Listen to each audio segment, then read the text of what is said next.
resesi yang sebenarnya itu bulan depan. Bulan depan? Itulah. Merinding loh saya nih Pak. Karena kondisi seperti ini masih 2 tahun. Resesi akan 2 tahun Pak? Kan 2025 sampai 2026. Nanti start 2027 ekonomi bergerak. 2029 dan 2034 ada 3 wapres terkuat. Siapa Pak? Boleh disebut? Pertama, kedua Mas Gibran, ketiga Mbak Puan Maharani. Presiden mana Pak? Indonesia akan seperti apa di 2035 Pak?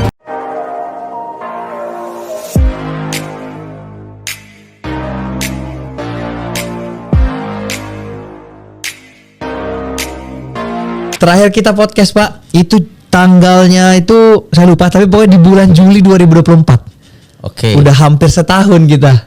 Dan saya berkata emas tembus 2 juta. Betul sekali. Banyak sekali yang makanya nih sebelum kita masuk ke prediksi di 2027, kita mundur sedikit dulu ke podcast terakhir kita, apa yang Pak Daud sampaikan dan apa yang sudah terjadi. 2024 kan saya memberitahu emas akan tembus 2 juta. Betul, di situ ada, Dan nanti itu menuju namanya arah inflasi. betul, ada dikatakan akan inflasi.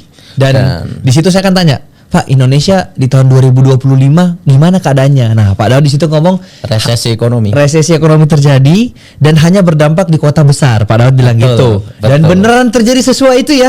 Iya. Saham hancur semuanya, semua sekarang lagi goyang semuanya. Yang happy sekarang tinggal di desa sama pinggir laut. Itu yang happy. Sesuai dengan prediksi ya. Sesuai dengan prediksi. Yang terasa resesi ekonomi ini hanya yang di kota-kota besar. Iya. Nah, kalau yang di desa-desa ndak usah resesi, udah rasa resesi. Betul juga sih. Betul juga sih. Jadi ndak usah resesi, udah terasa resesi gitu. Iya, terus apalagi yang maksudnya Pak Daud sampaikan di podcast saya yang kemarin yang di 2024 itu yang sekarang itu beneran terjadi ya selain itu ya? Jadi gini ya, ini pengalaman hidup ya, Iya. bukan doktrin. Iya. Saya kan beritahu pada Sam bahwa saya mendapat penglihatan itu kan 9697. Betul, itu kita bahas. Dan itu kan berarti sekarang udah berapa puluh tahun. Betul, betul. Dan waktu saya beritahu itu, saya sampai dikatakan orang gila. Betul. Nah, Betul. kalau saya kan tugasnya, pertama, saya bukan nabi. Dan saya bukan pendeta. Saya hanya messenger, penyampai pesan. Tugas saya adalah menyampaikan pesan sebagai tukang pos. Oke. Orangnya mau dengerin atau tidak, terserah. Betul. Tanggung sendiri. Betul. Nah, sebenarnya 2009 waktu itu saya udah cerita belum ya sama Sam tentang almarhum Edi Wibowo. Waktu itu dia menjadi Danjen Kopassus. Kebetulan saya adalah pengawalnya. Saya ngawal beliau, jaga beliau sama almarhum Ibu Ani itu 10 tahun. Nah, saya senang sekali saya menikah romantis sekali hari ini. Kenapa? Saya hanya bisa merasakan suasana suami istri romantis itu hanya 2 minggu aja. Wih. Sesuai dengan ini usia pernikahan kita sekarang masih 2 minggu. Ya, kenapa 2 minggu? Karena setelah saya 2 minggu, saya dipanggil negara.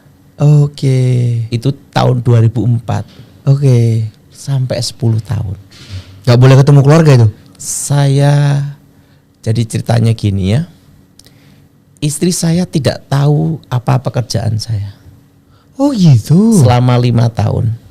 Oke. Dan tidak tahu kegiatan saya itu apa. Dia taunya saya hamba Tuhan. Itu selama 5 tahun. Tapi kalau hamba Tuhan kok tidak pulang-pulang kan gitu. Dan saya hanya pulang sebulan sekali. Wah. Dan itu dikasih waktu 3-4 jam saja. Pulang 3-4 jam ngapain? Makan siang aja gitu ya terus. Hanya ngobrol, ngasih untuk kehidupan bulanan, berangkat. Wow. Dan di situ langsung pasukan khusus, komando pasukan khusus, Kopassus sudah di samping saya. Oh gitu. Langsung jalan udah. Dikawal ya berarti ya. Kawal. Wah. Itu makanya saya ini merasakan kalau ada orang bicara tentang romantis dalam rumah tangga, saya tidak merasakan itu. Oke, mungkin sekarang baru ditebus ya. Sekarang baru nyoba. Baru coba. Saya baru nyoba. Kenapa? Karena istri saya aja berkata, dia merasa punya suami baru 3 tahun. Padahal udah nikah berapa lama? 20 tahun. 20 tahun lah kira-kira itu. Karena apa? Begitu negara memanggil, langsung dirahasiakan semua. Jadi kode rahasia semua. Nah, dan tugas saya dulu kan sebagai pemberi informasi, baik di masyarakat maupun di penegakan hukum. Itu mungkin yang dilihat itu yang disampaikan secara bertahap kan. Ya, dan itu 5 tahun sama sekali istri saya tidak tahu. Nah, setelah 5 tahun, almarhum Ibu Ani itu ngomong gini, kasihan istrinya, tidak tahu siapa sebenarnya suaminya. Kan hidupnya teka-teki. Jadi istri saya itu membesarkan anak sendiri. Nah, setelah itu 5 tahun, almarhum Ibu Ani, Ibu Presiden bicara supaya istri saya dipanggil di Cikeas. Nah, saat diambil Cikeas, langsung di Cikeas ke rumah Edi Wibowo. Jadi itu rumah Edi Wibowo dengan Pak SBY itu dekat.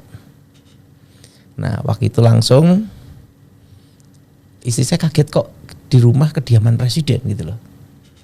Dan setelah itu ke tempatnya adik presiden, adik ipar. Nah, di rumah adik ipar presiden, istri saya dikasih tahu sama Edi Wibowo, kamu tahu kerjaan suamimu apa? Dan kamu tahu enggak siapa suamimu? Istri saya ngomong, suami saya pelayanan gereja. Dan dia ngomong, suamimu adalah menjaga, mengawal keluarga presiden. Ini pasukannya, timnya. Tenang aja, suamimu tidak selingkuh. Semua laki dan normal. Gimana Sam? Pak, kita mundur sedikit ya tentang yang penglihatan 98 itu, yang akhirnya tahun 1997. 1997 Pak Daud dibawa ke surga, ya kan? Melihat sampai 2035, betul? Iya. 2035 stop. Jadi kalau mau panggil Pak Daud lebih dari 2035 udah nggak usah tahu. Udah nggak tahu apa-apa. Karena pesannya hanya sampai 2035. Oke, nah di podcast saya Pak, saya masih ingat Pak Daud bilang bahwa Cina akan menguasai ekonomi Indonesia. Iya. Dari industri metal, IT, nikel, aluminium, tekstil, dan bisnis yang akan bertahan di Indonesia itu pertanian, perkebunan, iya, perikanan, peternakan, logistik karena supirnya harus orang Indonesia. Dan termasuk toko besi, toko emas, toko alkes, aman juga karena itu juga aman. Masih ada kandungan lokal.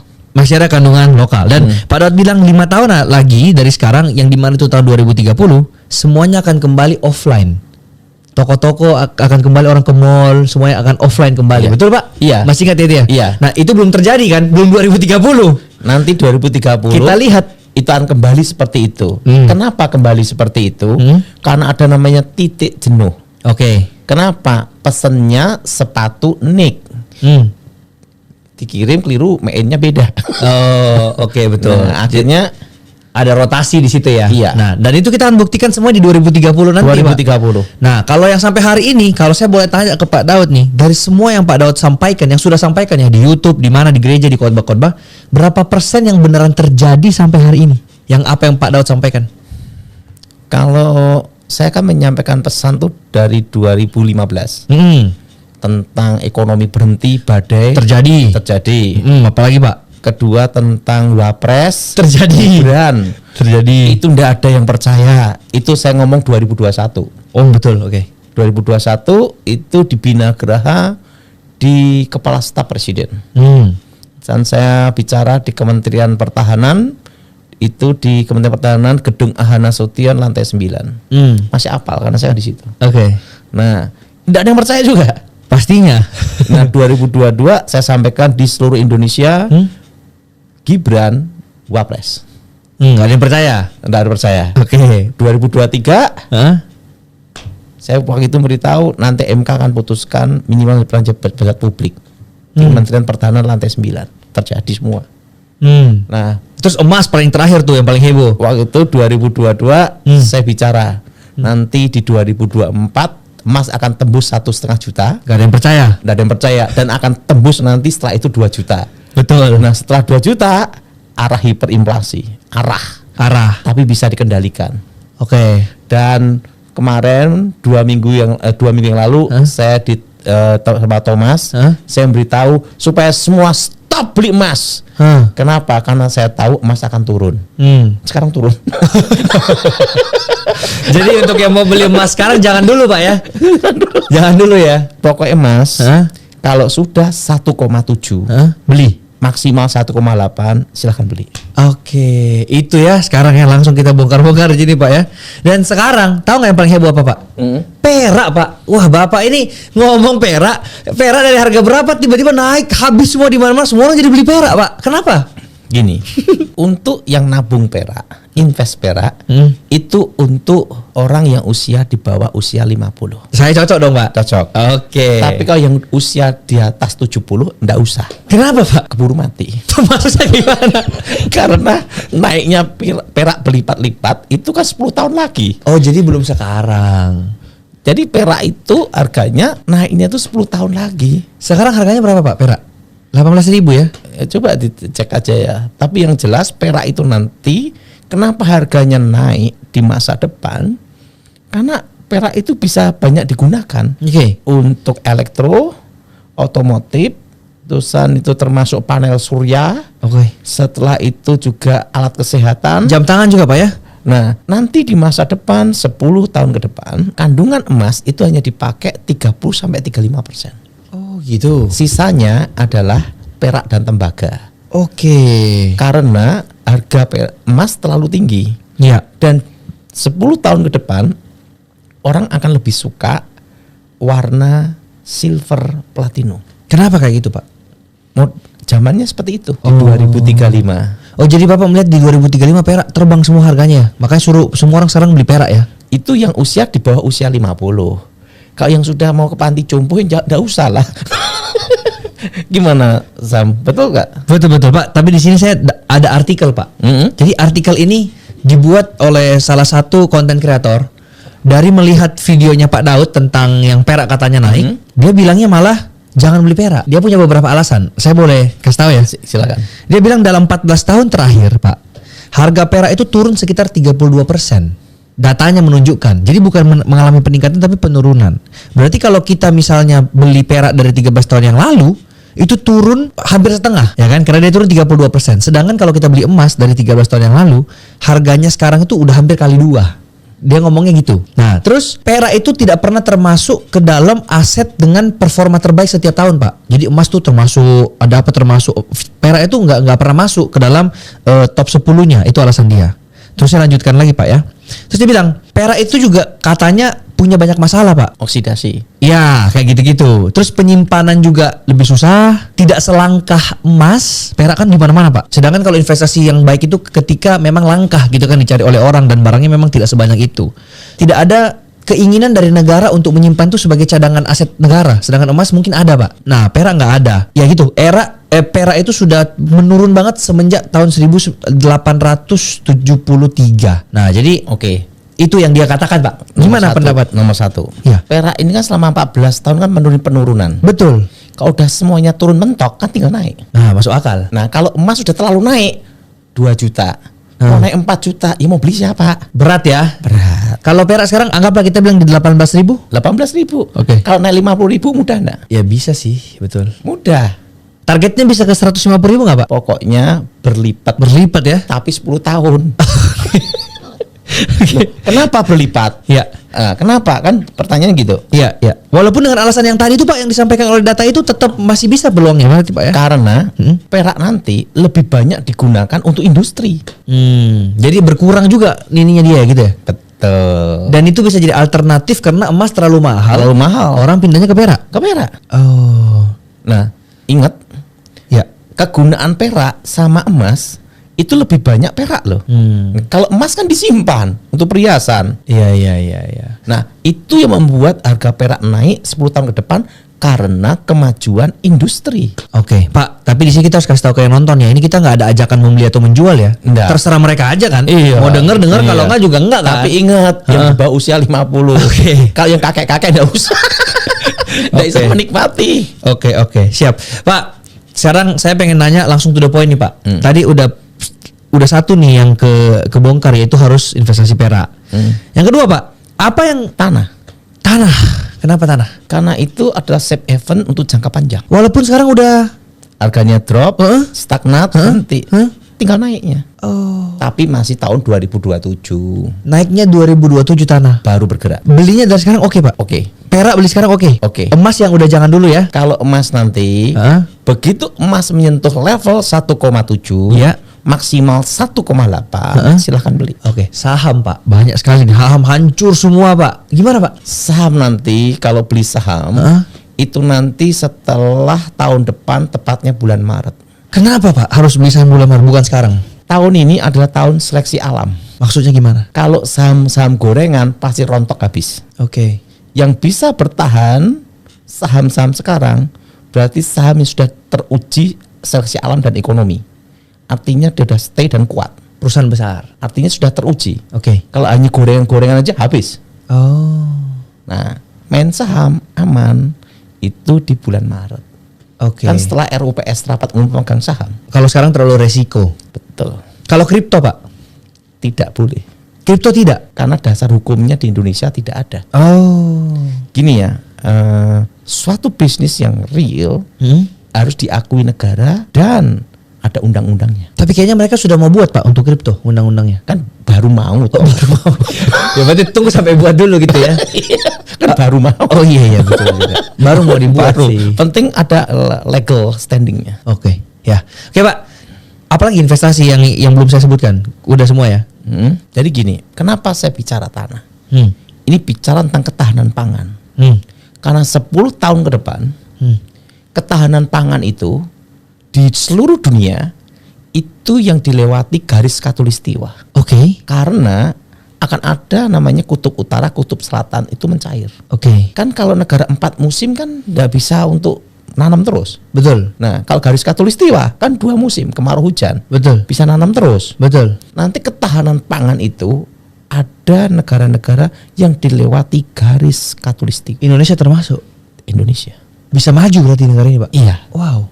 Makanya ketahanan pangan itu Bapak Presiden Prabowo fokuskan ketahanan pangan.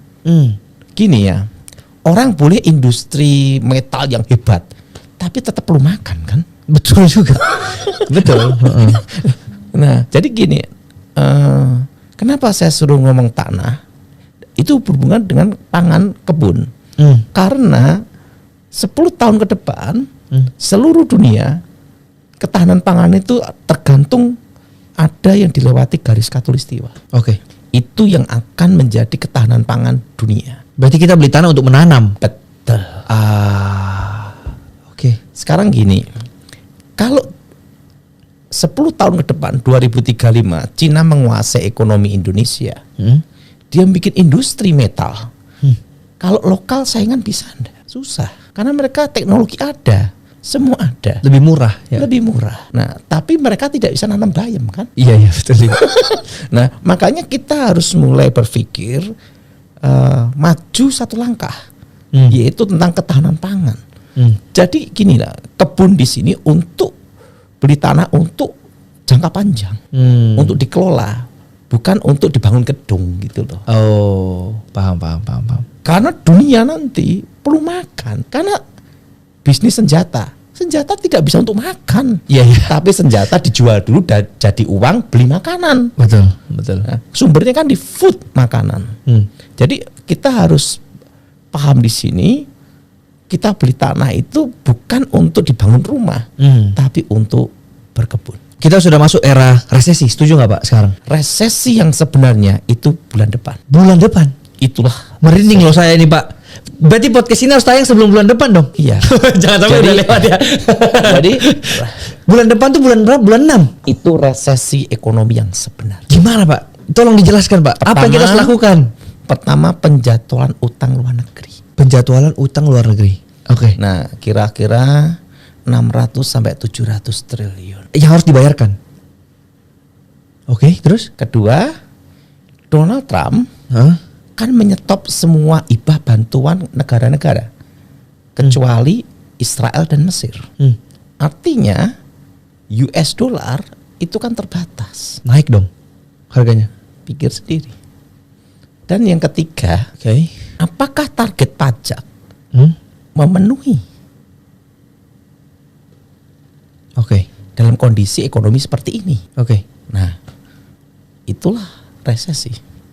Tapi ingat, kita ndak usah takut sekalipun badai itu datang.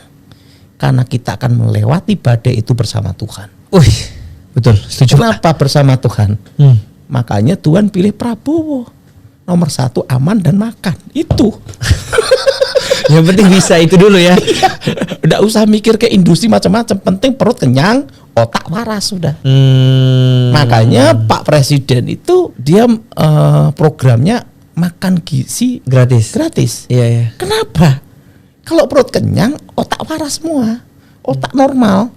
Kalau udah perutnya nggak kenyang, itu yang bahaya. Iya. Makanya dikasih perut dulu kenyang. Iya. Pak, tapi kalau resesi kan artinya harga semua jadi mahal, iya gak sih? Nanti bulan 6 itu deflasi dan inflasi bertemu.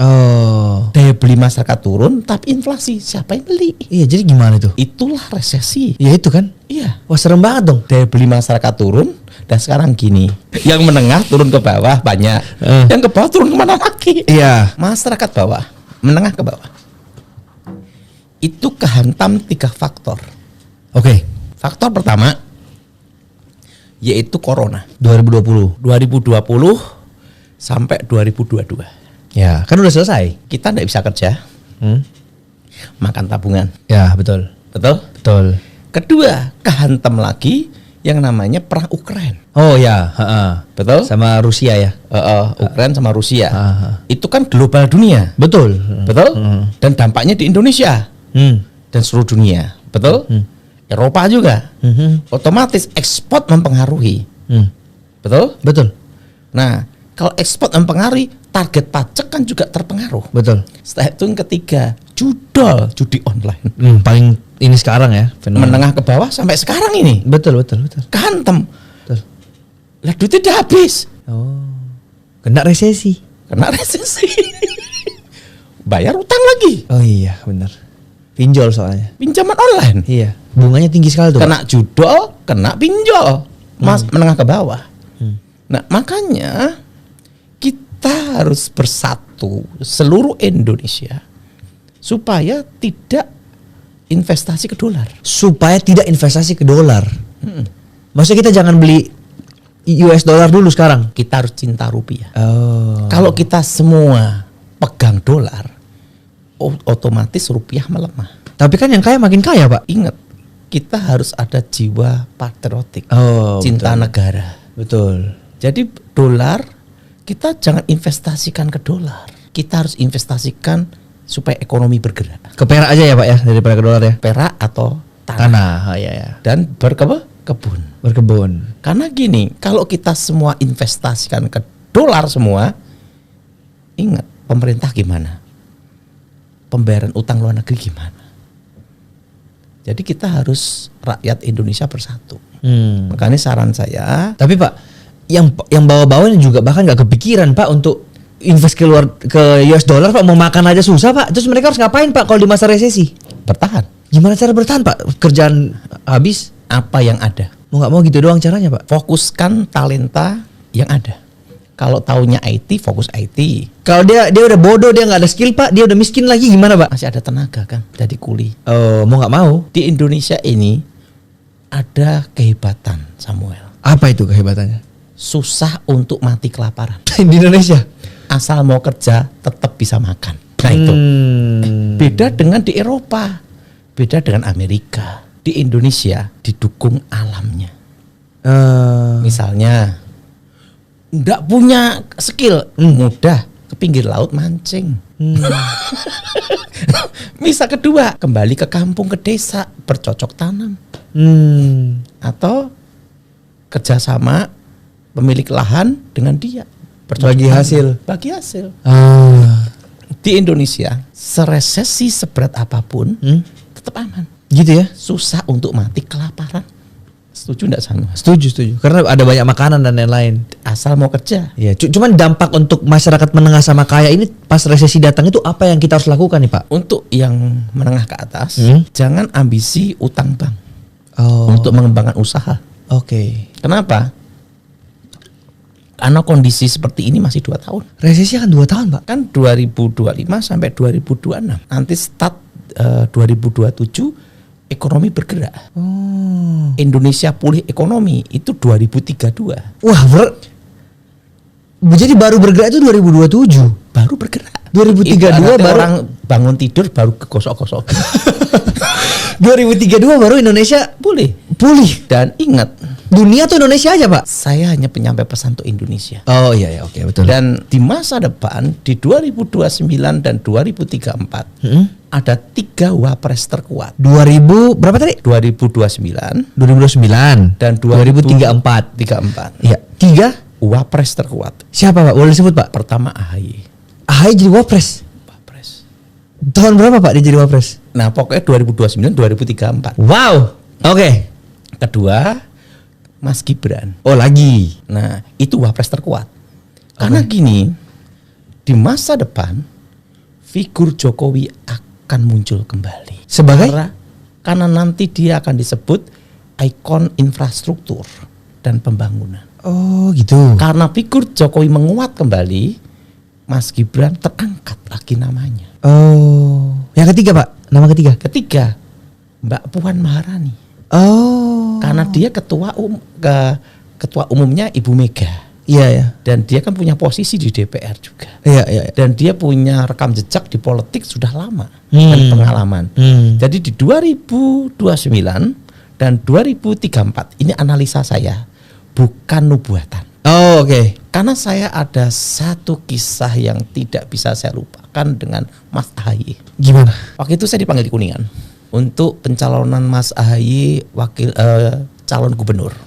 Oke. Calon gubernur DKI. Waktu itu untuk berhadapan dengan Anies dan Ahok. Saya dipanggil di Kuningan. Waktu itu sama almarhum Ibu Ani Yudhoyono, sama Edi Wibowo, ada Mas AHY dan istrinya. Untuk bicara Wahyu Keprabon. Jadi di Indonesia ini ada 4 trah yang tetap akan berkuasa selama 25 tahun. Oke. Pertama, keluarga Soekarno. Oke. Keluarga Soeharto. Oke. Ketiga, trah keluarga Sarwo Edi. Oke. Keempat, trah dari Joko Widodo. Oke. 4 trah ini pula yang akan berkuasa selama 25 tahun. Oke. Ke depan. Oke. Berarti sampai 2050? Pokoknya 25 tahun ke depan. Oke. Jadi 4 trah ini yang tetap bertahan. Oke. Dan secara garis besar mereka tetap masih ada hubungan dengan kerajaan Majapahit. Oke. Ini bukan kekristenan. Iya. Oke. Waktu itu Ibu Ani memanggil saya untuk bicara Wahyu Keprabon. Artinya wahyu kerajaan yang ditakdirkan. Waktu itu dia tanya sama saya tentang pencalonan Mas AHY jadi calon gubernur. Kedua tentang Wahyu Keprabon. Nah waktu itu saya ngomong sama almarhum Ibu Ani. Ibu Ani tanya, Edi Wibowo ini ada Wahyu Keprabon tidak? Saya jawab tidak. Dan tidak akan bisa jadi presiden. Saya berbicara itu di depannya komandan saya Edi Wibowo.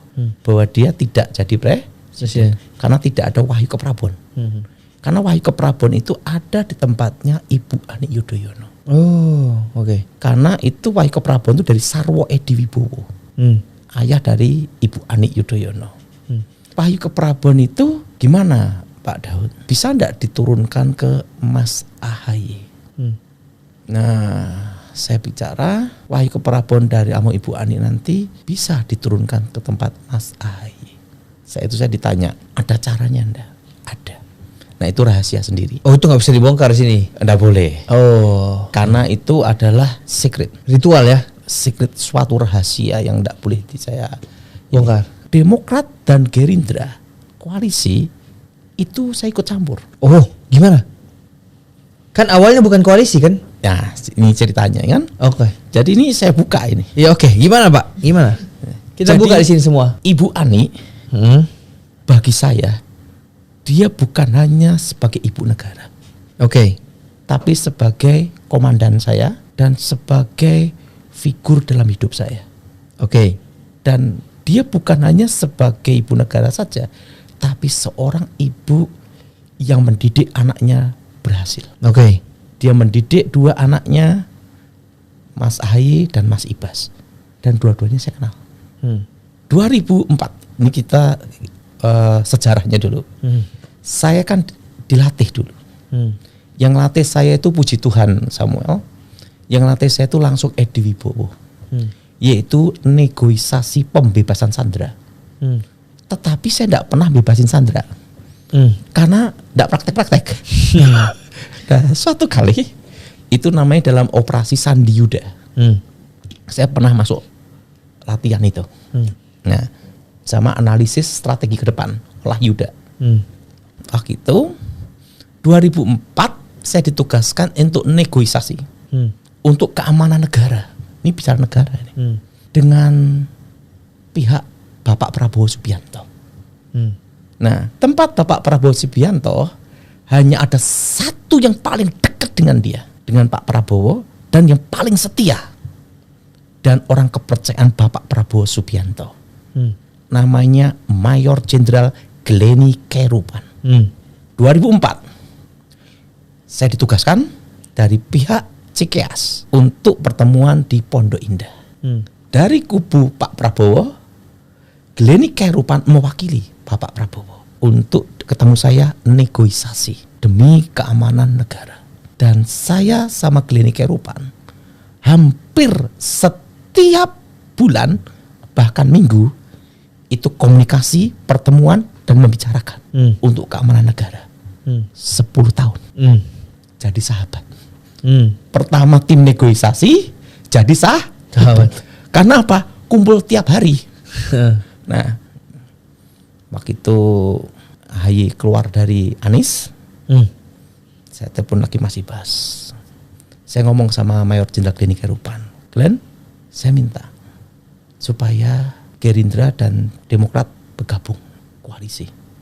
Karena Gleni sama saya kan sudah 20 tahun berdua. Dan memang kita tugasnya itu.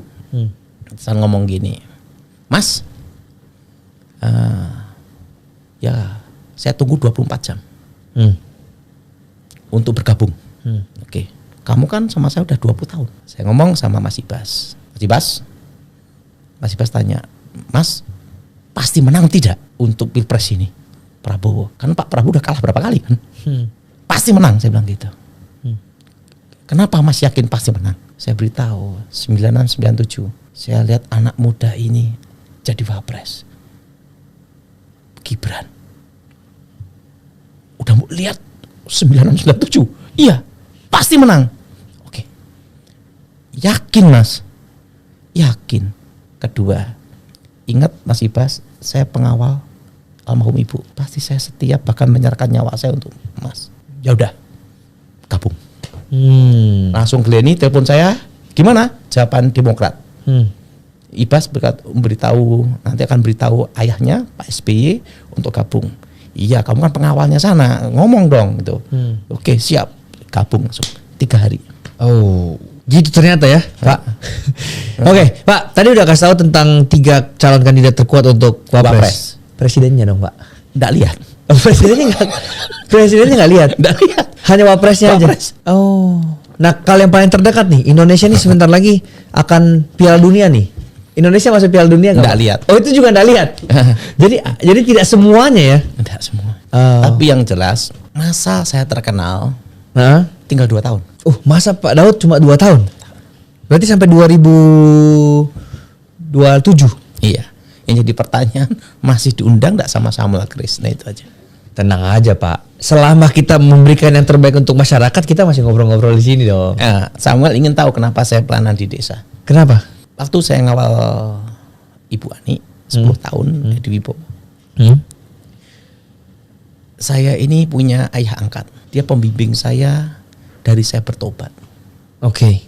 Dia minta saya waktu saya masih ngawal dulu untuk khotbah di tempatnya dia di desa. Jemaatnya tidak banyak, 10 orang, 7 orang. Dia minta saya itu sampai 15 tahun. Tapi saya tidak pernah khotbah. Tidak pernah saya jalani. Karena apa? Karena kan ada tugas pengamanan, tugas lain-lainnya ya. Dan menurut saya udahlah biar dia aja yang layanin lah. Penting saya kasih sumbangan kan gitu. Penting sumbangannya lancar kan gitu. Betul. Sebelum dia meninggal, dia minta saya yang terakhir kalinya. Daud, kamu buat pelayanan di desa, gantiin saya. Saya waktu itu ngomong, ya enggak jawab saya. Karena di desa cari apa? Kan gitu. Kalau di kota banyak persembahan, di desa kita kasih sumbangan. beda cerita, betul enggak? Daud saya minta satu, kamu melayani di desa lah.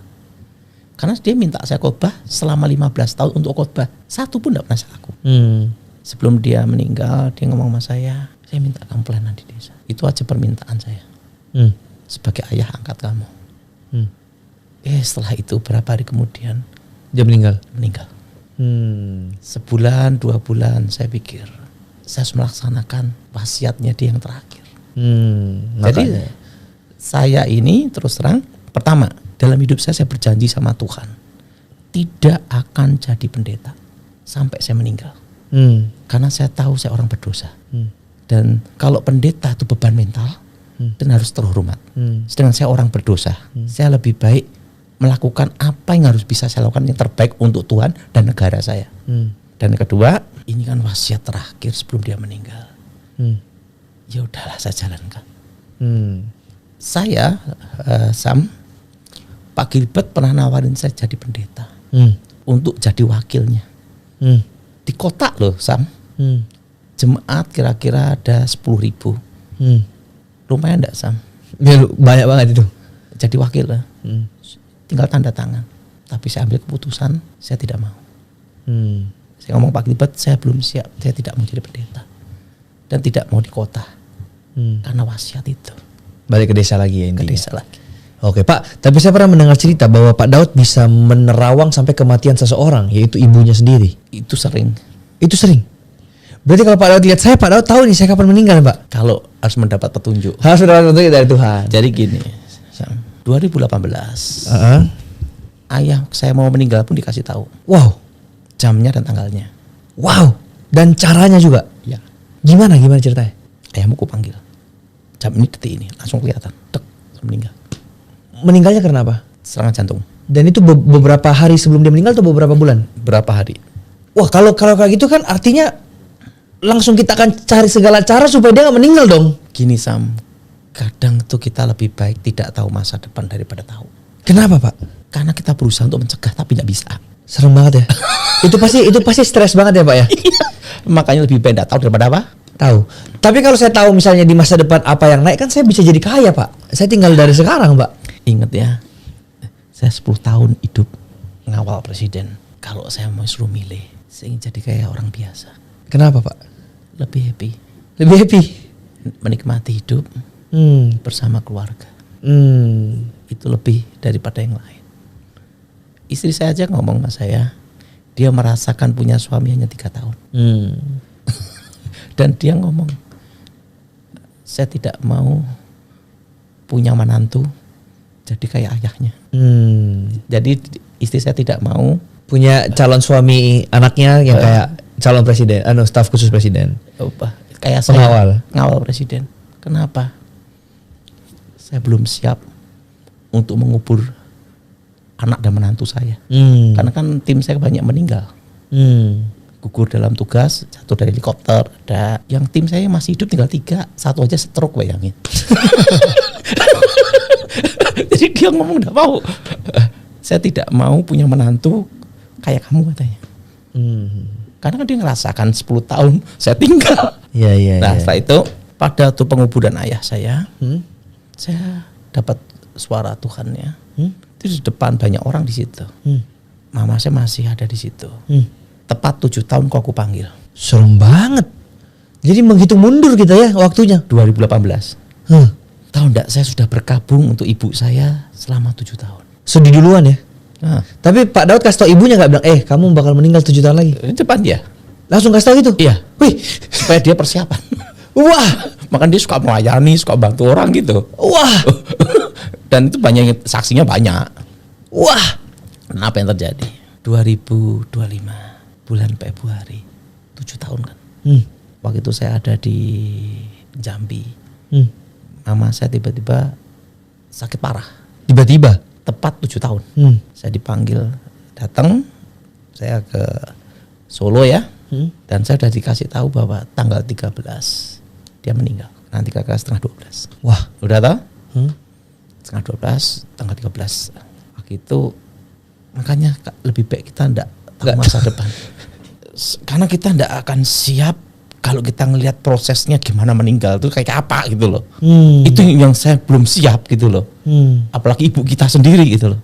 Dan kita tidak bisa mencegah. Kita tahu pun juga tidak bisa mencegah. Padahal sudah ngelakuin segala jenis cara itu untuk mencegah. Tidak bisa.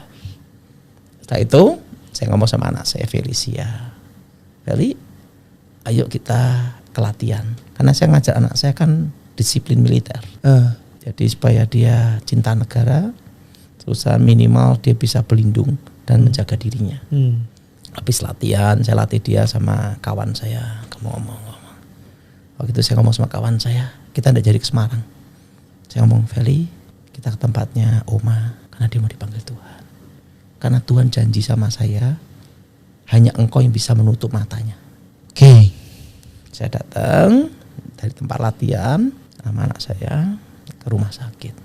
Saya tutup mata mama saya sambil nyanyi Selamat Pagi Roh Kudus. Lagu kesukaannya dia. Saya lihat dari tubuhnya rohnya keluar. Tersenyum, ngucapin apa? Terima kasih. Merinding loh saya Pak ini. Langsung meninggal.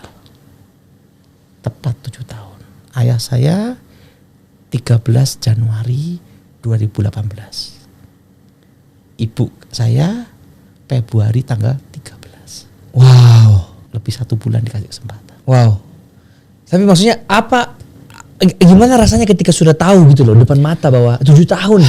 Dan apalagi semakin dekat itu kan apa sempat lupa Pak yang kayak lupa nih ternyata. Ini pengalaman saya dalam hidup saya. Waktu kita melihat apa yang akan terjadi, yang paling sakit dalam hidup ini adalah kita tidak bisa mencegah. Dan itu terjadi dalam hidup saya. Banyak kali ya? Banyak. Makanya Habakuk tahu akan terjadi penghukuman atas Israel, dia tidak bisa mencegah kan. Dia hanya berkata apa? Dengan tenang kuhadapi hari kesusahan itu. Kita tidak bisa mencegah. Kita hanya bisa ngasih peringatan dan pesan. Makanya saya beritahu. Saya pernah ngomong sama Pak Gilbert, kalau saya suruh milih, lebih baik tidak tahu daripada tahu. Cuman Pak, berarti bukan kayak karunia untuk semua orang bisa diterawang ya? Bukan seperti itu ya? Tidak bisa. Tergantung siapa yang mau ditunjukin. Iya. Oh. Tapi saya tuh pernah ya, kan Tuhan itu berjanji dalam hidup saya. Di mana kakimu dipijak, aku menyertai dan memberkati. Siapa yang mengutuk engkau akan dikutuk. Siapa yang memberkati engkau, ku berkati. Itu waktu saya bertobat. Itu dikasih langsung itu. Suatu kali, ini pernah terjadi. Memang saya ini dalam suatu bisnis apapun tidak pernah gagal. Misalnya tanah, beli tanah. Dulunya tempat kelurahan, berubah jadi kecamatan. Di tempat tiba-tiba di tengah sawah tidak ada jalan, tiba-tiba jadi jalan karena ada perumahan. Nah, suatu kali ada restoran sepi sekali. Dia tahu tentang saya, dia minta saya ada di restoran. Waktu saya di restoran langsung rame. Ya toh? Begitu saya keluar sepi lagi. Apa itu karena kebetulan? Dicoba selama 1 bulan, sepi. Saya datang rame lagi. Saya diminta datang betul 1 minggu, rame terus. Dia bingung, kenapa ya gitu. Saya ngomong, Pak Daud, Bapak saya sewa aja di sini supaya tetap di sini, makan gratis di sini supaya ramai terus. Itu terjadi. Dan puji Tuhannya, saya dimanapun tempat, dimana saya menempati dan saya tidur di situ, tempat itu diberkati. Saya tidak tahu sampai kayak gitu. Bahwa Tuhan itu baik sama saya. Dan saya selalu dalam hidup ini, pertama karena saya sudah janji tidak mendirikan gereja dan tidak jadi pendeta. Jadi hidup saya sekarang ya untuk masyarakat. Untuk di desa-desa, ke orang-orang miskin gitu. Ke anak-anak yatim piatu, itu aja. Karena apa? Kita tidak bisa menebus dosa kita. Yang bisa menebus hanya Tuhan. Minimal kedua, kita bisa memperbaiki hidup kita. Betul Pak. Pak, saya ada pertanyaan lagi Pak. Kan sebenarnya saya pengen tanya Indonesia Emas 2045 Pak. Tapi nggak nyampe nih, cuma sampai 2035. Jadi kalau mau tanya Indonesia Emas pun nggak nyampe gitu kan. Oke, kalau gitu kita paling mentok di 2035 ada. Indonesia akan seperti apa di 2035 Pak? Ujungnya. Dan proses yang akan kita lalui dari sekarang sampai 10 tahun ke depan ini Pak. Kan 2035 10 tahun lagi kan. Itu kayak gimana tuh jalur-jalurnya tuh? Apa yang kita harus persiapkan sebagai rakyat Indonesia? Ya 4 itu aja. Itu aja tadi yang 4 ya. Tanah, pertanian perkebunan, perikanan peternakan, logistik distribusi, dan pergudangan. Ya intinya adalah Indonesia ekonominya pulih 2032. Iya. Jadi bertahan aja dulu sekuatmu gitu ya. Iya.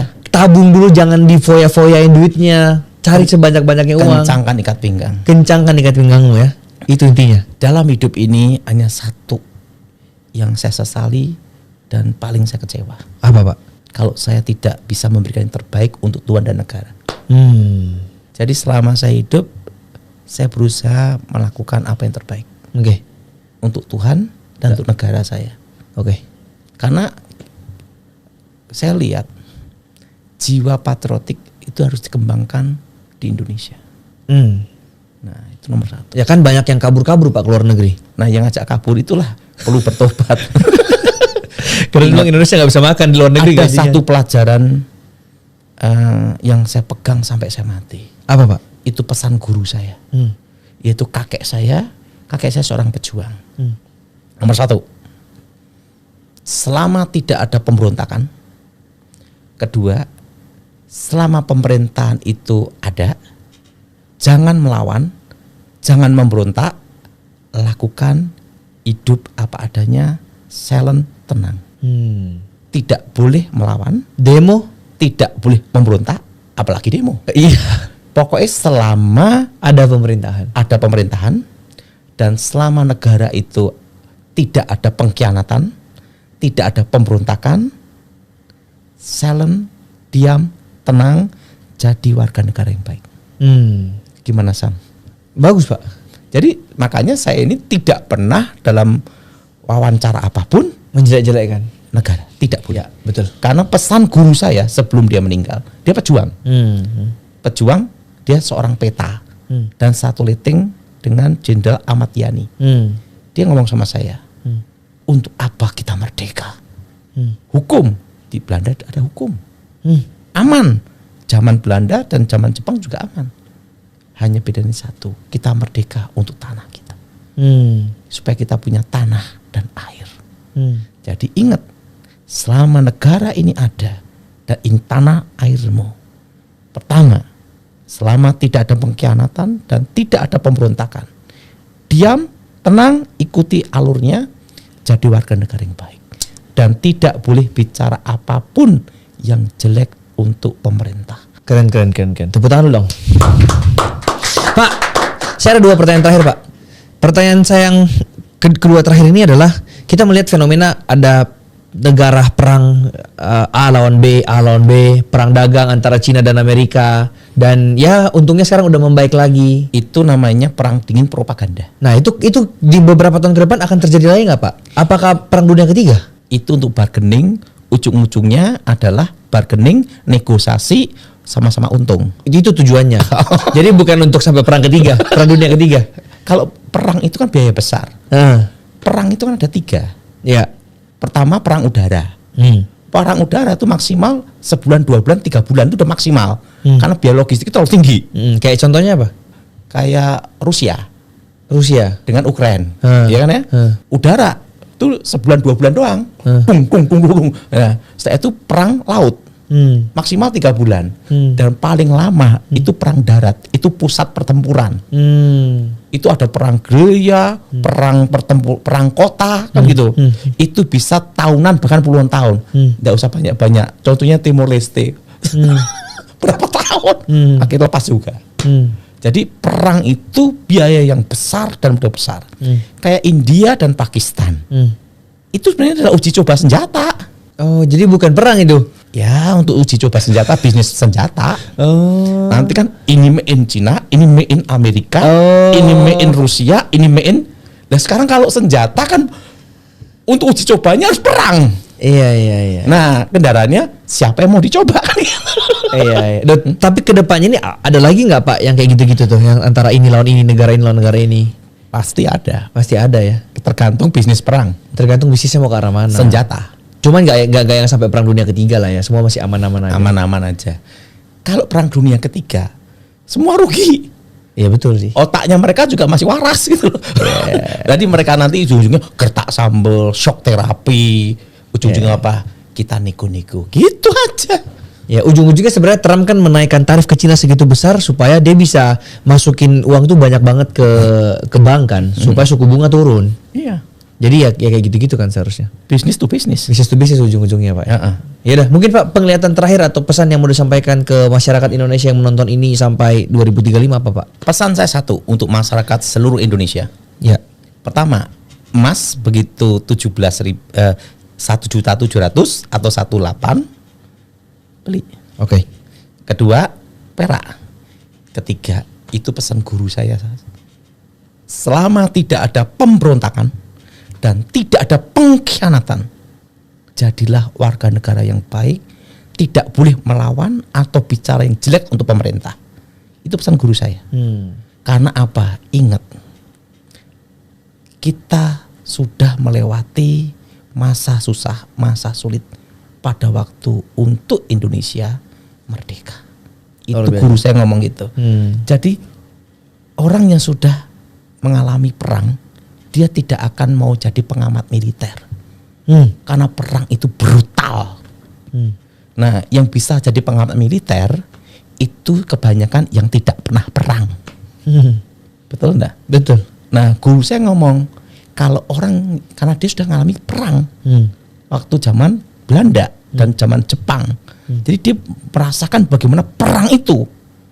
Dia ngomong, karena kita tahu bagaimana perang itu, makanya kamu sebagai keturunan saya dan kedua sebagai pengganti saya. Pesannya ini, selama tidak ada pengkhianatan, selama tidak ada pemberontakan, apapun kata pemerintah lakukan. Ikuti alurnya, jadi warga negara yang baik dan tidak boleh bicara negatif apapun tentang pemerintah.